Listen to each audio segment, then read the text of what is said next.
아빠 모두 알고 할아버지 할머니 시사님까지 우리 동네 어린이 병원.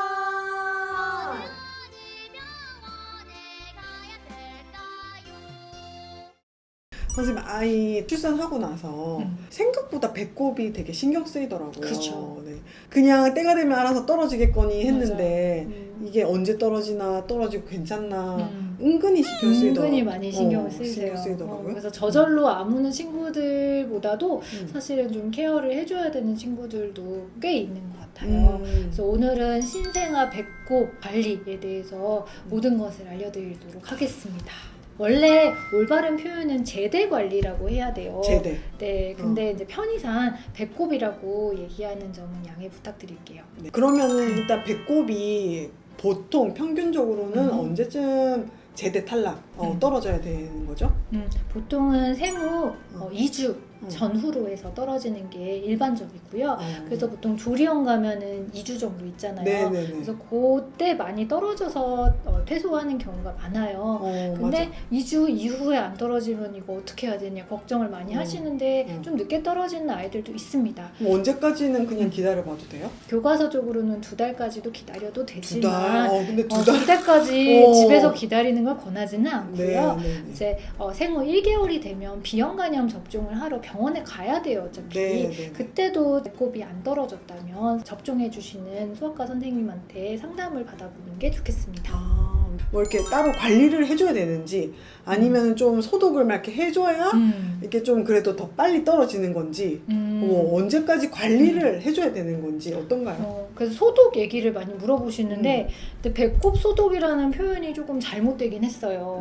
사실 이제 어느 가이드라인을 보셔도 건강한 신생아를 집에서 소독제로 소독을 해야 된다는 가이드라인은 없거든요. 네, 몇 가지의 가이드라인을 보여드리면 WHO 신생아 관리 가이드라인이라는 게 있는데 거기에서도 특별한 경우에만 소독제를 사용하게 되어 있고 일반적인 경우에는 clean and dry 깨끗하고 건조하게만 관리하라라고 되어 있고요. 또 우리나라 신생아 중환자실 감염 예방 및 관리 표준 지침에 의하면 배꼽 주변을 청결하게 관리하고 자연 건조 방법을 추천한다.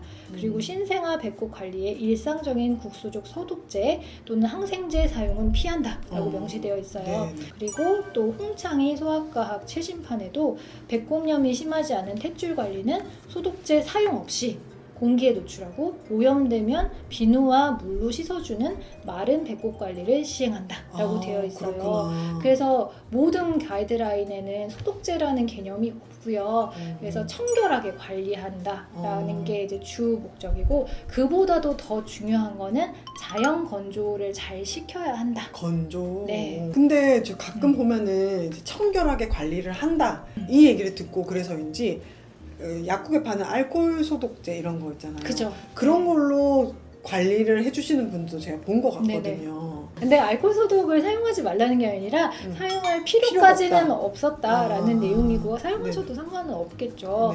그 대신 이제 뭐 그럼 어떻게 관리를 해야 되냐 물어보시면 아이가 이제 목욕을 한 다음에 하루에 한 번씩 이제 배꼽 주변을 깨끗하게 닦아주시면 되는데요.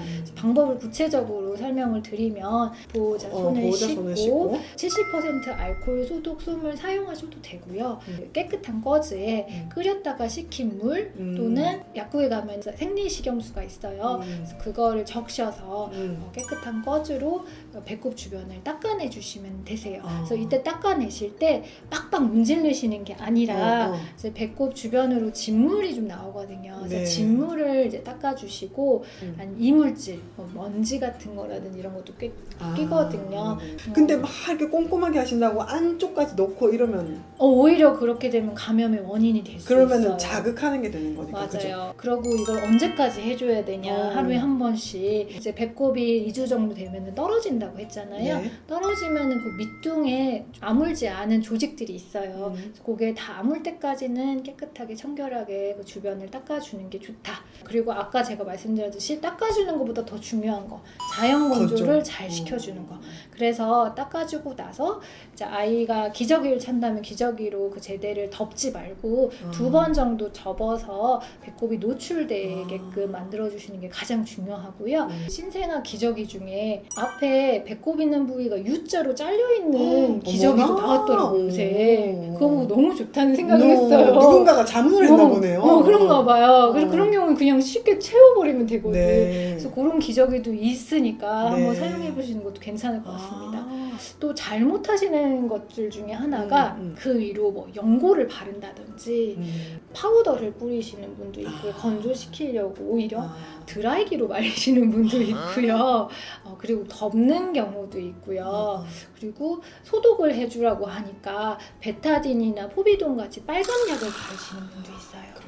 그래서 연고를 바르게 되면 자연 건조가 안 될 뿐더러 연고하고 진물하고 이런 게 이제 뒤섞여가지고 오히려 더 감염의 원인이 될 수 있고요. 네. 빨간 약 포비돈, 베타딘과 같은 그런 제제들은 그 약이 흡수되면서 신생아들 같은 경우에는 갑상선 기능 저하증을 유발하는 경우가 종종 있어요. 일상적으로 매일매일 소독하는 소독약으로는 사용하시면 안 됩니다. 그러면 선생님 아까 클린 앤 드라이라고 하셨잖아요. 그 클린이라는 게 목욕을 시켜도 된다는 뜻인지 그리고 목욕을 시킬 때 비누를 써도 된다는 뜻인지 일반적으로 권고하는 것은 이제 배꼽이 떨어지기 전에는 부분 목욕을 시키는 게 좋고 배꼽이 떨어지고 난 후에 이제 통목욕을 하는 게 일반적인 원칙이긴 하지만 네. 사실 꼭 그래야 되는 건 아니에요. 왜냐면 배꼽이 떨어지기 전에 뭐 한번 통목욕을 했는데 큰일 나냐? 그렇진 않거든요. 그리고 부분 목욕 하다가 물이 들어갈 수도 있잖아요.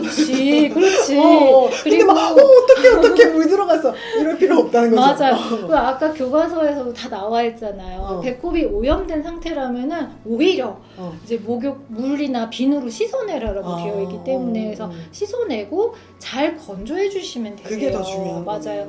보호자분들 중에 어떤 분들은 이제 조리원에서 목욕을 잘못 시켜서 통목욕을 시켜서 아니면 물이 들어가서 부분 목욕하다가 물이 많이 들어가가지고 아이가 배꼽이 이제 늦게 문제가 떨어진다, 생겼다. 유가종이 생겼다 이러면서 되게 화를 내시는 분들 참 많이 봤거든요.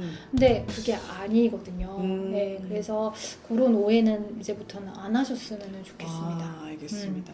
그러면 아까 유가종 얘기를 우리가 몇 번 나왔는데 그 네. 유가종이라는 게 뭔지도 되게 사실 궁금하고 뭐 한 달까지는 좀 기다려 봐도 된다고 하셨는데 그 사이에라도 어떤 좀 위험한 사인이 있으면 병원에 좀 데려가 봐야 되는지 네네. 그게 좀 궁금하거든요.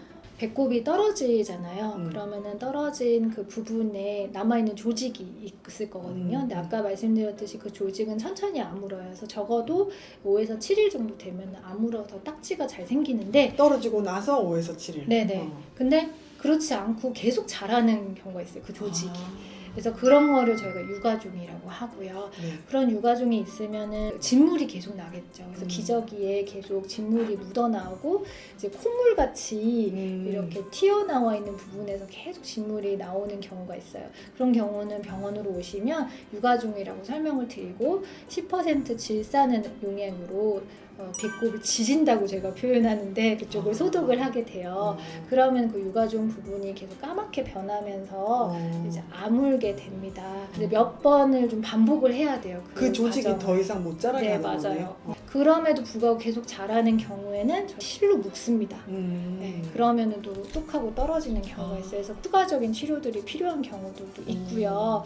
또 되게 드문 경우이긴 하지만 질산하는 용액으로 몇 번 소독을 했는데 진물이 더 나오는 애들도 있어요. 그런 경우는 저희가 다른 질환을 좀 의심해 볼 필요가 있습니다. 제대와 방광 또는 제대와 소장이나 대장 연결되어 있는 선천적인 기형이 있어요.